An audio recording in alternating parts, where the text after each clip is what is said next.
আপনি আপনার বন্ধুকে মিস করেন, আপনি আপনার বান্ধবীকে মিস করেন, আপনি আপনার ভালোবাসার মানুষকে মিস করেন, কিন্তু আপনি আপনার মাকে মিস করতে পারেন না, আপনি আপনার আল্লাহকে মিস করতে পারেন না, আপনি আপনার নবীকে মিস করতে পারেন না।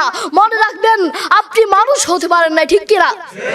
মুসলমানের চরিত্রের মধ্যে অমুসলিমের চরিত্র পাওয়া যায়, মুসলমানের চরিত্রের মধ্যে ইহুদি নাসারা খ্রিস্টানের চরিত্র পাওয়া যায়। আর আমি তো বলতে চাই, মুসলমানের চরিত্রের মধ্যে কেন খ্রিস্টানের চরিত্র থাকবে, অমুসলিমের চরিত্র থাকবে, নাস্তিকের চরিত্র থাকবে? আরে মুসলমানের চরিত্রের সাথে নবী করিম সাল্লাল্লাহু আলাইহি ওয়াসাল্লামের চরিত্রের সাথে মিল থাকবে। ছেলের ওয়াজ শুনে বাবা রীতিমত অবাক হয়ে গেলেন। চলুন ছেলের বক্তব্যটি শুনে আসি, কেন তার বাবা অবাক হয়ে গেলেন সেই বক্তব্য শুনেন। আমি আপনাদের সামনে রাসূলের আদর্শ নিয়ে একটি গুরুত্বপূর্ণ আলোচনা করব ইনশাআল্লাহ। এই পৃথিবীতে যিনি আমাদের জন্য কেঁদেছেন, আমাদেরকে জাহান্নামের পথ থেকে জান্নাতের পথে নেয়ার জন্য যিনি কেঁদেছেন, তিনি হচ্ছে নবী করিম সাল্লাল্লাহু আলাইহি ওয়াসাল্লাম।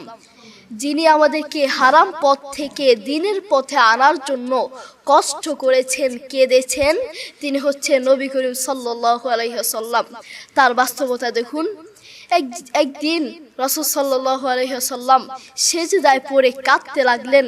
কাঁদতে কাঁদতে চোখের পানি ভাসিয়ে ফেললেন। এরপর আল্লাহ তাআলা তা দেখতে পেয়ে জিবরাইল আলাইহিস সালামকে বললেন, তুমি তোমার নবীর কাছে গিয়ে জিজ্ঞেস করো তিনি কাঁদছেন কেন, এবং বলো তিনি যা চাইবেন তা পাবেন। তখন জিবরাইল আলাইহিস সালাম নবী করিম সাল্লাল্লাহু আলাইহি ওয়াসাল্লামের কাছে গিয়ে বললেন, হে নবী, আপনি কাঁদছেন কেন? আপনি বলুন, আপনি যা চাইবেন আপনি তা পাবেন।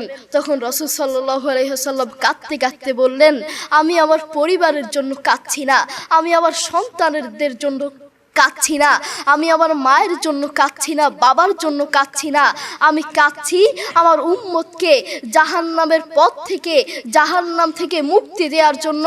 আমি কাঁদছি আমার উম্মতকে জাহান্নাম থেকে বাঁচানোর জন্য। আল্লাহু আকবার।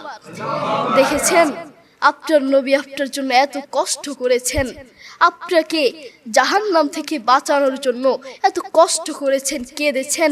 সেই নবীকেই আপনি অপমান করছেন, সেই নবীর প্রতি আপনার কোনো ভালোবাসা নেই। আপনার ভালোবাসা বড় বড় খেলোয়াড়দের প্রতি, আপনার ভালোবাসা বড় বড় নায়ক নায়িকাদের প্রতি, আপনার ভালোবাসা আপনার প্রিয় মানুষের প্রতি, আপনার ভালোবাসা আপনার বন্ধুর জন্য, আপনার ভালোবাসা আপনার বান্ধবীর প্রতি। আপনি আপনার বান্ধবীকে, আপনার প্রিয় মানুষকে, আপনি আপনার ভালোবাসার মানুষকে মেসেজে বলছেন আই মিস ইউ, আমি তোমাকে অনেক মিস করছি। প্রিয় মানুষকে বলছেন, ভালোবাসার মানুষকে বলছেন, বন্ধুকে বলছেন, বান্ধবীকে বলছেন আই মিস ইউ, আমি তোমাকে অনেক মিস করছি। আপনি আপনার বন্ধুকে মিস করেন, আপনি আপনার বান্ধবীকে মিস করেন, আপনি আপনার ভালোবাসার মানুষকে মিস করেন, কিন্তু আপনি আপনার মাকে মিস করতে পারেন না, আপনি আপনার আল্লাহকে মিস করতে পারেন না, আপনি আপনার নবীকে মিস করতে পারেন না।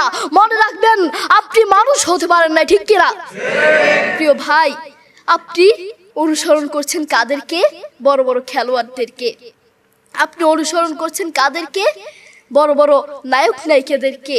আপনি বলছেন নায়ক নায়িকারা যেই জুতা পরবে আমিও সেই জুতা পরব, বড় বড় খেলোয়াড়রা যেই পোশাক পরবে আমিও সেই পোশাক পরব, বড় বড় খেলোয়াড়রা, বড় বড় নায়ক নায়িকারা যেই ঘড়ি পরবে, তাদের চুলের কাঠিন যেভাবে হবে আমারও চুলের কাঠিন সেভাবে হবে। আপনি বড় বড় খেলোয়াড়দেরকে অনুসরণ করেন, আপনি বড় বড় নায়ক নায়িকাদেরকে অনুসরণ করেন, কিন্তু আপনি আপনার নবীকে অনুসরণ করেন না। আপনার মধ্যে নবীর কোনো আদর্শ নাই। বর্তমান কিছু নামধারী মুসলমানদের চরিত্র হয়েছে ভ্যারাইটিস স্টোরের মতো। ভ্যারাইটিস স্টোর মানে যেই দোকানে আলু, ডাল, পেঁয়াজ এবং বিভিন্ন আইটেম পাওয়া যায়, এমনিভাবে মুসলমানের চরিত্রের মধ্যে খ্রিস্টানের চরিত্র পাওয়া যায়, মুসলমানের চরিত্রের মধ্যে অমুসলিমের চরিত্র পাওয়া যায়, মুসলমানের চরিত্রের মধ্যে ইহুদি নাসারা ছাড়া খ্রিস্টানের চরিত্র পাওয়া যায়। আর আমি তো বলতে চাই, মুসলমানের চরিত্রের মধ্যে কেন খ্রিস্টানের চরিত্র থাকবে, অমুসলিমের চরিত্র থাকবে, নাস্তিকের চরিত্র থাকবে?